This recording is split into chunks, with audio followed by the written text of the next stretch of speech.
Ay mga palangga, mamili talaga isang paon mga palangga, paon ta sa labay. Alas 11 na nagali isang gabi mga palangga, namili kami mga palangga kay gabi na nagabot ang labay. Ay ang paon sang labay mga palangga.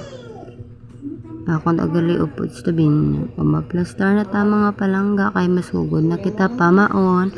Kay gabi na alas 12 na sang gabi kita nakapamaon. Pero carry lang na.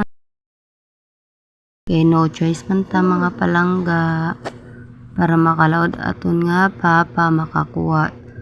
Kabay pa mga palangga damo lang makuha sinatani.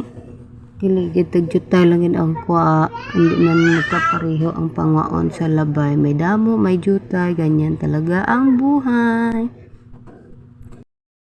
Dasig-dasigon talang na kay gabi na gid tuyo na tuyo. Ako dagali upod mga palangga.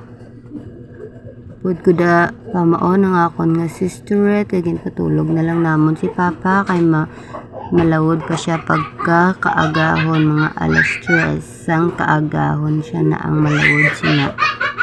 Siyempre kami na lang ang obra sina. Kay kabalo naman kami sina nga trabaho. Easy na lang na sa amon. Kay nabalaan na namon. Dugay naman kami nagapamaon. Gabulig-bulig sa iya. Para hindi siya matamaan sa kakapoy sa pagpanglabay.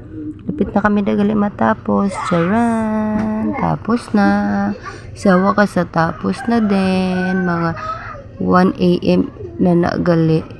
Mga palangga.